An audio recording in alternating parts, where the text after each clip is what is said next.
मनुष्य बनिए, मनुष्य, नर पशु। आपको न खाने का ठिकान है, न नहाने का ठिकान है, न सोने का ठिकान है, न कहीं जाने का ठिकान है। और नर पशु, मनुष्य रूप में पशु।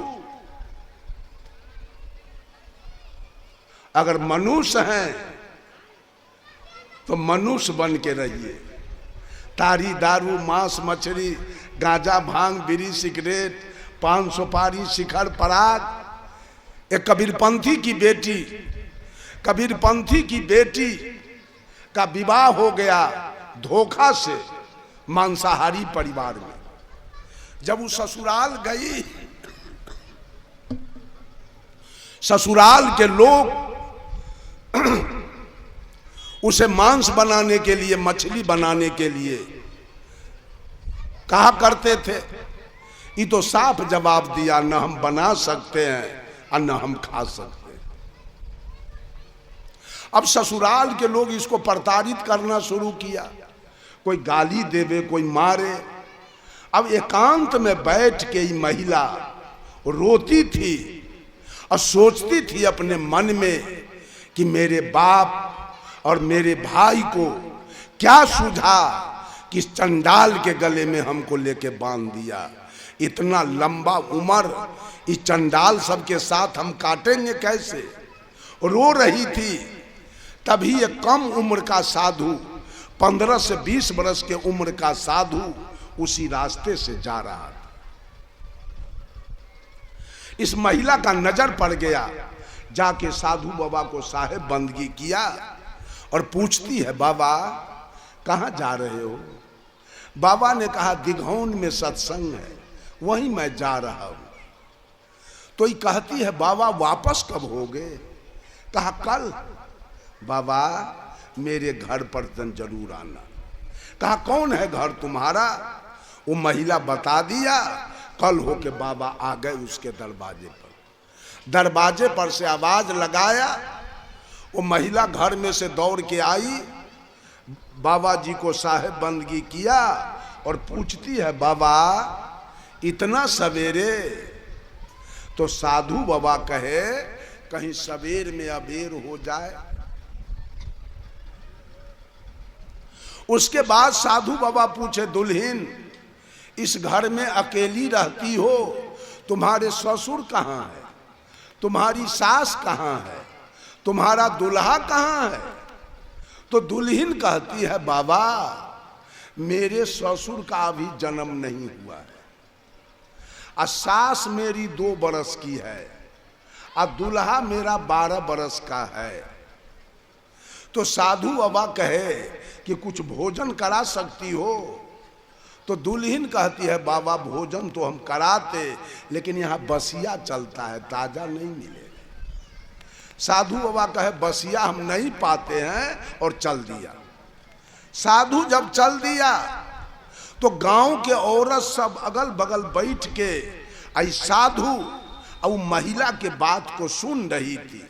जब साधु चल दिया, वो औरत सब जाके इसके सास को जाके फौरन कह दिया, तुम्हारी बहू, तुम्हारी पुतोह कितना बदचलन है, उस साधु से क्या सब बात किया है। कह रही है, ससुर के जन्मे नहीं हुआ, और सास है 2 बरस के, और दुल्हा मेरा 12 बरस का है।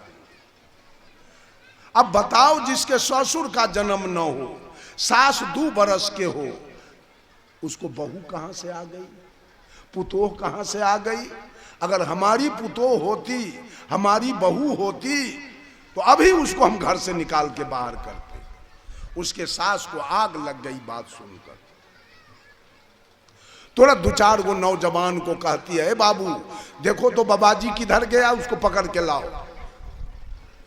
लड़का सब गया, बाबाजी को पकड़ लिया, रास्ते में ले आया पकड़ के। गांव के मुखिया जी को बुलाया गया, सरपंच को बुलाया गया, बूढ़े बुजुर्ग लोगों को बुलाया गया। उस दुल्हन को घर से निकाला गया, पंचायती शुरू हो गई। मुखिया जी ने पूछा साधु से, साधु बाबा इस जुबती दुल्हन से बात करने का आपको क्या जरूरी था, आपने क्यों बात किया? साधु बाबा ने कहा मुखिया जी हमको कोई जरूरी नहीं था, यही बुलाई तो हम आए तो क्या सब हुआ, आए तो यही साहेब बंदगी किया। कहती है बाबा इतना सवेरे। मुखिया जी कहते इसका जवाब दीजिए। साधु ने कहा ये बात वो दुल्हन बोली है, इसका जवाब उससे मांगिए। मुखिया जी ने कहा दुल्हन तू जो बाबा को कही इतना सवेरे, इसका क्या मतलब है? दुल्हन कहती है मुखिया जी मेरे कहने का भाव था कि बाबा इतना कच्चा उम्र में आप साधु हो गए, इसलिए मैंने कहा इतना सवेरे। तो बाबा जी ने जवाब दिया कहीं सवेर में अबेर हो जाए। मुखिया जी ने पूछा इसका जवाब? दुल्हन कहती है ये बात बाबा बोले हैं, इसलिए इसका जवाब बाबा से लीजिए। मुखिया जी ने कहा बाबा आपने जो कहा सवेर में अबेर, इसका क्या मतलब है? साधु बाबा कहा मुखिया जी ये शरीर की कोई गारंटी नहीं है, कब है कब नहीं है। तो हम चौथापन में भक्ति करते, तीसरापन में भक्ति करते, और कहीं पहलेपन में हमारा ये शरीर छूट जाता, तो भक्ति हमारा कब होता? इसलिए मृत्यु के भय से सवेरे बचपन में ही अपना काम सधुआई शुरू कर दिए। इसका जवाब मैंने यही दिया कि कहीं सवेर में अबेर न हो जाए। कहा इसके बाद मैं पूछा ससुर कहाँ है? तो ये कहती है अभी जन्मे नहीं हुआ है। मुखिया जी पूछे दुल्हन तुम्हारे ससुर का जन्म नहीं हुआ तो तू आई कहां से? तो दुल्हन कहती है मुखिया जी मानव का जन्म 2 बार होता है, एक बार मां के गर्भ से और दूसरे बार गुरु के गर्भ से।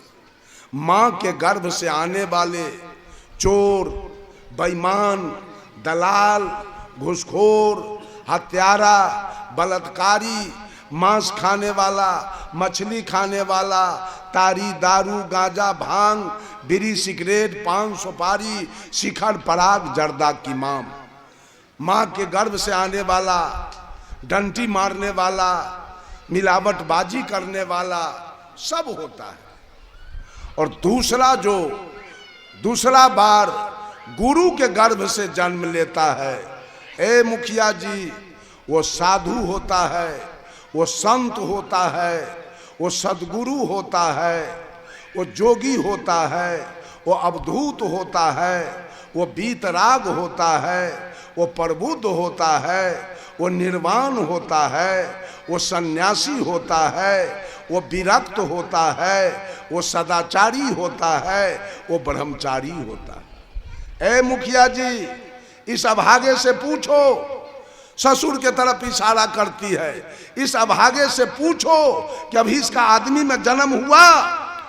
ये अभागा पशु का हड्डी चाव रहा है, अभी तक पशु का मांस खा रहा है और पशु का खून पी रहा है। पूछो इसको आदमी मनुष्य में जन्म हुआ? आप लोग बोलिए मांस खाने वाले, खून पीने वाले, हड्डी चावने वाले मानव है कि दानव? वो मानव है कि दानव? जोर से बोलिए। वो दानव है, उसका जन्म अभी आदमी में। का इससे पूछो। अब तो सारे पंच का मुंह बंद हो गया, कोई कुछ बोल नहीं रहा है। मुखिया जी ने पूछा अरे सास के बारे में कही हो 2 बरस के? जी मुखिया जी हमारी सास भी उसी ढंग की थी, ई भी हड्डी चाव रही थी, ई भी मांस खा रही थी, ई भी मछली खा रही थी। लेकिन मुखिया जी 2 बरस पहले कोई संत महात्मा मिल गया, हमारे सास को कंठी माला दे दिया। अब हमारी सास भात, रोटी, साग, सब्जी, दूध, दही, घृत, मक्खन, मलाई खा रही है। हमारे सास का 2 बरस पहले आदमी में जन्म हो चुका है, ससुर का भी जन्म नहीं हुआ है। कहा दूल्हा के बारे में कहियो 12 बरस के। जी हमारा दूल्हा भी पहले वही सब खा रहा था, मांस मछली तारी दारू, लेकिन 12 बरस पहले कोई सदगुरु मिल गया और हमारे दूल्हा को कंठी माला दे दिया। अब हमारा दूल्हा काजू किशमिश बादाम मुनक्का छोहारा सेव संतरा अनारस बेदाना आम लीची कटहर केला अमरूद आलू गोभी टमाटर बैगन सीम परवल मूंग मसूर खेसारी अरहर चना चावल गेहूं मकई ज्वार बाजरा खा रहा है। 12 बरस पहले हमारे दूल्हा का आदमी में जन्म हो गया। मुखिया जी ने पूछा, साधु बाबा भोजन मांगे तो तू कहीं बसिया होगा, ताजा नहीं होगा। दुल्हन कहती है, मुखिया जी हमारा जो ये अभागा ससुर है, इसके पिताजी दादाजी सब संत महात्मा थे, सब भजन भक्ति करते थे, सब भंडारा करते थे। वही लोग जो धर्म कर्म करके चले गए, उसी बसिया पर आज तक चल रहा है। ताजा में ही पापी सब कुछ नहीं कर रहा। हम महात्मा जी को क्या खिला?